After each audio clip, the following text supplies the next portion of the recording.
वापिस लो।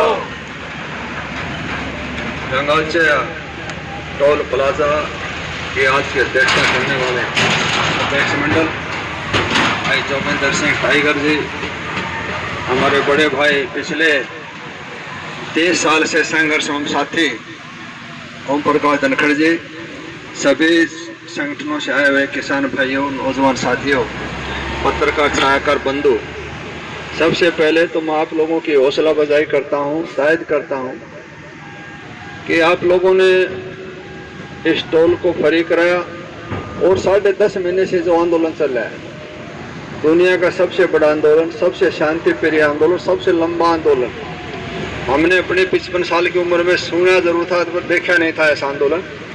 और जब जब किसान ने आंदोलन, मैंने तो पहले छब्बीस जो 29 नवंबर को अपने टोल का ऊपर जो यहाँ अपने बॉर्डर संघ बॉर्डर पे कहा था कि मोदी जी आपकी जो विचारधारा जो सिस्टम वो किसान से गलत टकरा गया। किसान की कभी हार नहीं हुई।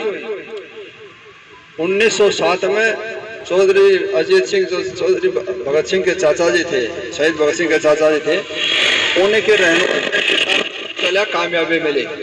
1938 में चौधरी छोटूराम की रहनुमाई में किसानों ने आंदोलन किया। जो अंग्रेज सरकार 5 रुपए क्विंटल गेहूं खरीदना चाहती थी, 11 रुपए क्विंटल के भाव से खरीदने लिए मजबूर करना पड़ा। 1987 और 88 में चौधरी देवलाल चौधरी महेंद्र सिंह टिकैत की रहनुमाई में किसान आंदोलन में कामयाबी मिली। और 2020 और 21 में तो आप लोगों ने वर्ल्ड रिकॉर्ड बना दिया। किसान भाइयों ने वो कर दिया तो किसी ने हुआ नहीं आज तक। किस प्रकार इस मोदी जी ने पिछले दरवाजे से काले कानून लाए, इसको रोकने का काम था विपक्ष का। कमजोर विपक्ष का फायदा उठाया, कोरोना काल के दौरान बिल लाए, उस लोकतंत्र को बचाने का काम किसान भाइयों ने किया और का विरोध किया, डट के मुकाबला करा, तीनों कानून निरस्त करके इज्जत के साथ MSP गारंटी, तीनों कानून वापस और सलूट के साथ किसान भाइयों को विदाई होगी। सरदार पटेल के बाद में सरदार पटेल जी ने देश आजाद हुआ, देश के गृह मंत्री थे। 500 ये रियासत थी, किसान भाइयों ने उससे भी बढ़ के ऐसा काम करा कि शाहजहांपुर बॉर्डर पर जाएंगे तो मुसलमान भाई ढाबा चला रहे हैं, टेकरी बॉर्डर पर जाएंगे तो खापी भंडारा चला रहे हैं, और संजू बॉर्डर पर जाएंगे तो जो अपने सिख भाई हैं वो लंगर चला रहे हैं। सब क्या है को जाति पाति मजहब धर्म को छोड़ के सिर्फ और सिर्फ पूरे हिंदुस्तान को जिस प्रकार सुई के अंदर धागा परोते हैं, इस प्रकार पूरे समाज को, छत्तीस बरादरी सब भाइयों को एक करने का काम, एक इंसान और एक इंसानियत का पाठ पढ़ाने का काम किसान भाइयों ने किया। और मैं ये भी भाइयों को विश्वास और भरोसा देना चाहता हूँ कि आने वाले टाइम में हिंदुस्तान के अंदर राज भी कौन करेगा उसका फैसला भी किसान भाई करेंगे। आप डटे रहो, लगे रहो, आपकी बहुत बड़ी ताकत।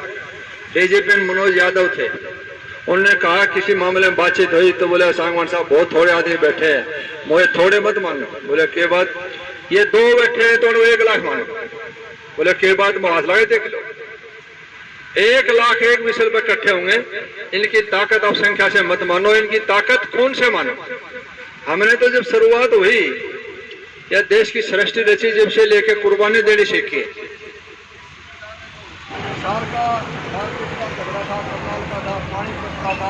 कोई भी था, हर बार हेल्प करने की कोशिश करी, लेकिन किसान 100% जिसके सभी मोदी जी से कहा था इस किसान को क्षण किसी गरीब को रो देगा, ऊपर वाले को दुनिया की रो देगा। 85% किसान ने अपना खुद का पेट पालती है, पूरा पेट पालती है, सेल्फ इंडिपेंडेंट अपना रोजगार है। इसके ऊपर क्षण अगर करोड़ बदली तो देश बदल जाए, और किसान बर्बाद हो जाएगा तो देश बर्बाद हो जाएगा। इसलिए अभी भी समय कभी के लिए है यही वक्त नहीं पहला शाम यही समय जागने का, पानी से पहले बाढ़ बांधे जाए। इसलिए हम तमाम भाई, हर हरियाणा, हर हिंदुस्तान के कोने कोने से आए हुए सब भाई इस किसान बाबा भीमराव अम्बेडकर द्वारा बनाए हुए संविधान को मानने वाले हर हिंदुस्तानी का आंदोलन है, सबकी भागीदारी है। सरकार सोच रही थी कि ये कुछ वर्ग का विशेष वर्ग का आंदोलन है, क्योंकि उस विशेष वर्ग का नाम लेकर 2016 में मनोहर लाल जी को फायदा मिल गया था, दोबारा सरकार बन गई। हमने बता दें पानी पी के गैस में फिर आ गई। अब की बार वो सोचा इसका फैल हो गया, अब की बार लोगों ने जता दिया आगे आंदोलन छत्तीस बिरादरी का है, किसी व्यक्ति विशेष का नहीं है। सबसे ज्यादा परेशानी जो हमारे घर है सबसे ज्यादा जब हम छोटे थे भाई इसने चलता को नहीं हो। जब छोटे थे तो हर एक को एक ग्रीन कार्ड होता था सबका, उस पर चीनी, चावल, मूंगफली का तेल, मिट्टी का तेल, जो भी सुविधा मिलती थी। उसके बाद में सरकार ने सोची आहिस्ता आहिस्ता सबसे पहले वो मूंगफली का तेल का, फिर मिट्टी का तेल का, बोले तुम्हारे को ऑक्सीजन देंगे, सिलेंडर देंगे, गायब होगा। सरसों का तेल देंगे, उसके बाद सब्सिडी देंगे, सरसों का तेल भी गायब। सिर्फ और सिर्फ एक मोटा अनाज चावल हो बचा। अगर 3 दिनों को लागू हो गए सब देगी नहीं तो देगी भाइयों को। जिस दिन थैली का मिलेगा डाणी, उस दिन 5 किलो की थैली 150 रुपए मिलेगी। गरीब बर्बाद हो जाएगा। आज नीचे से लेकर ऊपर तक बड़ी बड़ी बातें करते थे, ऐसे होगा वैसे होगा, चाहे घरबारी हो, चाहे दरबारी हो, चाहे कर्मचारी हो, चाहे व्यापारी हो, सब कुछ दुखी। भ्रष्टाचार नीचे से लेकर ऊपर तक बेड़ा गर्क था, स्टेट गवर्नमेंट हो या सेंट्रल गवर्नमेंट हो। सवाए कर्ज बढ़ाने का कुछ भी नहीं हुआ। चौधरी ओम प्रकाश चौधरी सरकार छोड़ी उस टाइम था 25,000 करोड़ रुपया हरियाणा सरकार पे कर्ज। चौधरी भूपेंद्र सिंह हुड्डा 1914 में गए, उस टाइम था 69,000 करोड़ रुपया। और आज हरियाणा सरकार के ऊपर कर्ज है 3.25 लाख करोड़ रुपया। एक ईंट नहीं लगी, एक संस्था नहीं भी, कहा क्या? क्यों? कोई व्यवस्था नहीं है, कोई सिस्टम नहीं है। भ्रष्टाचार नीचे से लेकर ऊपर तक कोई कंट्रोल नहीं, सारा बेड़ा गर्क होगा। इसलिए मेरी भाइयों से प्रार्थना है, आने वाली कौम, आने वाली नस्ल को बचाने में लगे हुए हैं।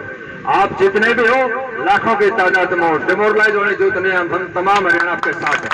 आवाज तो जब भी जरूरत पड़ेगी आपके पास खड़े मिलेंगे। सरकार को नतमस्तक होकर झुकना पड़ेगा।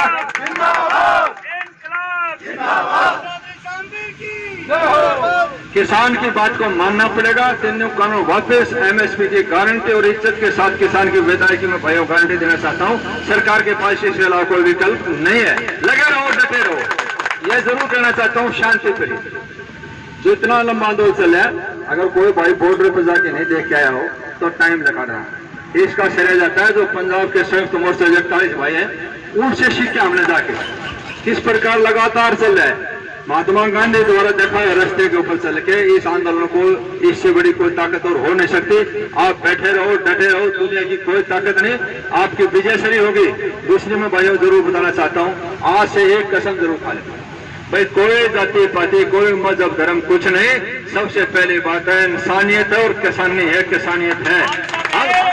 हम सब भाई है, कोई छोटा बड़ा नहीं। कबीर ने भी कहा है कि कर गुजरान गरीबी में दुनिया में नहीं रहना। जब दुनिया में रहना नहीं था, अमीर और गरीब क्या, ठग और बोधा क्या। अपने घर में मिठाई पड़ती तो पड़ोसी को देखो तो चढ़ाई नहीं चढ़ा। लेकिन ये सारा सौदा समाज बिगड़ गया। क्यों? ये सिर्फ नेता लोगों ने बिगाड़ा। जब देश आजाद हुआ, देश आजाद होने के बाद में जिनके हाथ में कमान आने चाहिए थे, जिन्होंने कुर्बानी दी, फांसी टूट के जेल काटी, उनको तो पीछे कर दिए। वही जो रजवाड़े थे 500-700, वही राजनीति में क्यों? पैसा उनके पास था। और सबसे बड़ी बात यह होगी, समाज ने भी पैसे वाले को बड़ा मान लिया। गरीब की तकलीफ को गरीब जानता है, जिसका चोट लगती है उसको पता है दर्द कितना। बंदर को नहीं पता दर्द का क्या आशा होता है। चाहे मैं घोट के पीता, उसी को पता होता है। जो गरीब के प्रति इसकी दया नहीं हुआ, इंसान नहीं हुआ, मान है। इसलिए उस गरीब की पीड़ा को न समझने वाले नेता लोग आगे, उन्होंने सिर्फ एक का टारगेट बना लिया, पैसा इकट्ठा। एक बड़े MLA बन जाओ, चाहे सरपंच बन जाओ, चाहे मंत्री मुख्यमंत्री बन जाओ, कई 1000 करोड़ रुपया कहाँ से आया पैसा? ये आप लोगों की गाड़ी कमाई को लूटते, पैसा इकट्ठा करते हैं, मौज मस्ती मारते हैं। हमारे भाई वैसे ही तरफते जिस प्रकार कीड़े मकोड़े करते हैं। आज भी 75 साल के बाद इससे बड़ी दुख की बात और क्या हो सकती है? 75 साल के बाद भी बढ़िया शिक्षा, बढ़िया चिकित्सा, कोई सुविधा नहीं, कहीं पानी नहीं, कुछ नहीं, फिर भी कह रहे बड़ी प्रोग्रेस हो रही है। प्रोग्रेस हुई, कुछ लोगों ने फायदा उठाया। इनकी सोच एक ही है कि 5% साहूकारों और 95% श्रम मजदूरी करें। अब मैं तो दादरी होते सारे श्रम सारे घूमता हूँ, वहाँ देखते हैं तो आते 1000-1000, 1500 मजदूरी के लिए आते ज्यादा मजदूरी नहीं चले वापस चले आते हैं। किस प्रकार इस महंगाई के अंदर गुजारा करते होंगे। लेकिन हमने सिर्फ एक ही बात है, इस व्यवस्था को बदलना, और व्यवस्था बदलेगी सावधान। दूसरे भाई कहते हैं कि किसान तो राजनीति कर रहे हैं। मैं नहीं कहता हूँ किसानों ने राजनीति करी होती तो नौबत नहीं आती। ये 5-10-20 हमारे कैसा और खड़ा जाए,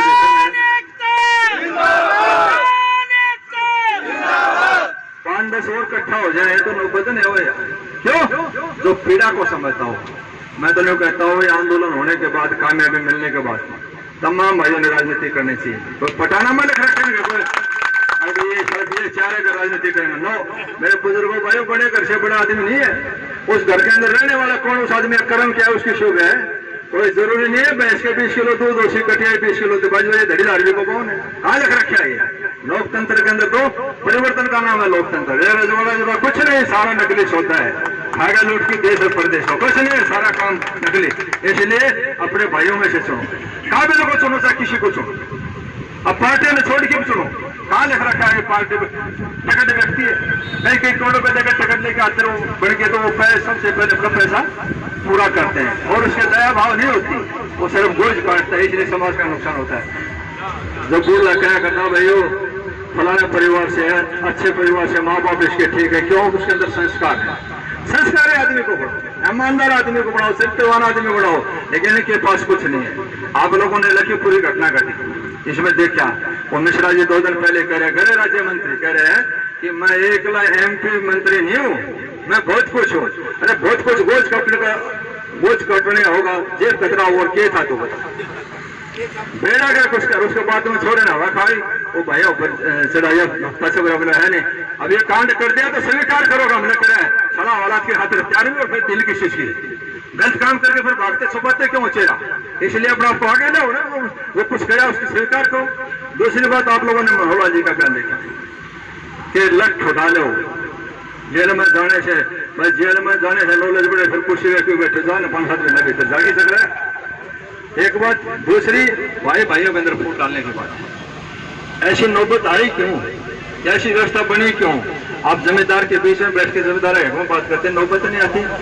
2016 में इनकी बेद बैठ गई जाति पाति का जहर घोल के, कसम खा लो दोबारा बढ़ने नहीं देना जाति पाति। भाई इंसान है, सब भाई हैं। अगर पड़ोसी चाहे कोई हरिजन भाई है, अगर बच्चे के पेट में दर्द हो वो जमींदार है, राव साहब है, पंडित है, ट्रैक्टर लेके जज जाता है, बालक ना वो ले जाएगा, मायावती दूसरा में तड़फ के मिल लेगा, कोई नहीं। सबसे जरूरी है हम सब भाई मिलकर लड़ेंगे। और जो मनोहर जी ने छोटी बहन ली, ऐसे जिम्मेवार आदमी ने इस पद के ऊपर बैठ के, मनोहर जी का जो स्टेटमेंट है वो SDM का बयान सेम टू सेम है, क्योंकि उसी को इसने कहा था आपने ये करना है और उसी को बार बार दोहराएगा। इसलिए इस समाज ने पूरी दुनिया के अंदर ये बात चले गई कि आने वाले टाइम में जिस प्रकार बंगाल के अंदर सरकार आ रही, 2022 का चुनाव उत्तर प्रदेश का है, लोग नंगा टेके हुए कम मौका मिले। ये तो कह रहे हैं कि सिर्फ कुछ विशेष, मैंने कहता हूँ हर हिंदुस्तानी दुखी है, मौका तो मिलने थे, लोग बात देख रहे। 22 का चुनाव उत्तर प्रदेश का आया, आते साथ पहले विकेट हिंदुस्तान के अंदर गिरेगी, वो हरियाणा सरकार नाम नहीं गिरेगी, दिवाली नई सरकार बनेगी। पहले दिमाग में बोल के अलग तो पहले हम कहाँ बोले दिवाली पकड़े नहीं की, क्यों? जब पाप पड़ जाता है, अपने आप अहंकार पैदा हो जाता है, पाप पड़ जाता है, आदमी का शर्त हो जाता है, योग साधना तपस्या से राजयोग बनता है, और राजयोग के नशे में आगे फिर खोटा करता, फिर वहीं चला जाता है जहां से शुरुआत हुई। और जो राजयोग बना उसको भी ठोकर मार देता है, वो महात्मा बुद्ध, वो महावीर जैन बनता है, राजा हरिश्चंद्र बनता है। वो है यहाँ का सौदा सोचते हैं पैसा इकट्ठा करो। हम लोगों ने भी सोचा था कि घरबारी नहीं है, दोनों लाग लपेट से दूर है, कुछ उम्मीद थी। हाँ भाई, लेकिन ये तो नहीं तो घरबारी बनाई थी। घरबारी को जिम्मेदारी तो होती है, पर रहने तो कोई जिम्मेदारी नहीं समझी, इसलिए बेड़ा गर्क हो गया देश और प्रदेश का। मेरे बुजुर्गों भाई लगे रहो, डटे रहो, आपके साथ इस टोल पर बैठे अपने आप को अकेला महसूस मत करा, एक विषय के ऊपर तमाम हरियाणा आपके साथ है। डटे रहो,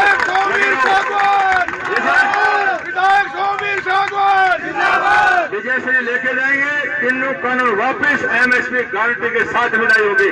2-3 नारे अपने इस टोल की आवाज वहां तक जाए, आके रेवाड़ी हाईवे के ऊपर हमारे भाइयों ने टोल फ्री कर रखे हैं, आपकी आवाज हर टोल पर बॉर्डर पर जाए, जो ऑक्सीजन का काम करेगी। मेरे कहने से 2-3 नारे लगाना कि आपकी आवाज वहां तक जाए, और वो भाई भी आपके साथ कंधे से कंधा मिला के इस आंदोलन को सफल बनाना। और मैं पुनः इस नेतृत्व को भी सैल्यूट करता हूँ, आप लोगों की हौसला अफजाई करता हूँ। लगे रहो, डटे रहो, 2-3 नारे जोर से बोला, किसान एकता,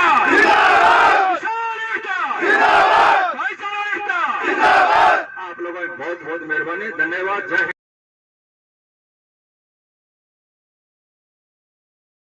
की बड़ी पंचायत में पहुंचते हैं, हम इनकी एक एक वोट लेकर के दिल्ली की बड़ी पंचायत में पहुंचते हैं, फिर हम इनकी वोट लेकर के फिर इनको ऊपर ही गलत नीतियां बना करके इनको ही अपने मकड़जाल में फंसाने की कोशिश करते हैं। इन पे काले कानून थोपे जाते हैं। हमारा पहला विधायक था शेर हरियाणा, जिन्होंने ऐलान कर दिया था विधानसभा चंडीगढ़ में, अब हम किसानों के साथ हैं, किसानों के साथ रहूंगा। मैं एक पहला ये उम्मीदवार था, पंचायती उम्मीदवार, जिन्होंने ये साबित कर दिया था कि हकीकत में पंचायत उम्मीदवार के लायक भी था और श्रेष्ठ भी था। ऐसे बहादुर अगर एमएलए हम सब यहाँ से बनाए दक्षिण हरियाणा से, तो हमें ये नहीं कहे कि मुट्ठी भर किसान गंगा टोल प्लाजा पर बैठे हैं, मुट्ठी भर जवान शाजापुर बॉर्डर पर बैठे हैं। हमें दक्षिणी हरियाणा में ऐसे ही विधायक पैदा करने हैं, ऐसे ही नेता पैदा करने हैं, ताकि आगे आने वाली हमारी नस्ल ये समझ जाए कि ऐसे ऐसे विधायक जो देश और प्रदेश को, जो एमएलए की कुर्सी को, बड़े बड़े पदों को ठुकरा करके किसान का बेटा होने के नाते किसान के पास आया। देखो, इससे बड़ी खुशी की बात हम किसानों को क्या हो सकती है। और जो बीजेपी के विधायक बैठे हैं, जिन्होंने एक एक वोट हमें दी थी, कीमती वोट, वो आज हमारे गले पे छुरी रख रहे हैं। वो भी एमएलए हैं और हमारे बीच में बैठे हुए हमें पंचायती विधायक, ये भी एक हरियाणा के पंचायती उम्मीदवार है। बड़े खुशी के साथ हमें आज ये कहने का मौका मिल गया, कभी एमएलए हमारे भाई, जिन्होंने किसानों को आश्वासन देने में कोई कोर कसर नहीं छोड़ी। जब भी दक्षिणी हरियाणा पे जब भी कभी किसानों पर कोई बात उठी है, वहीं तुरंत डॉक्टर ओम प्रकाश धनखड़ जी पहुंचे हैं। हमारे वहां साजिश रची गई थी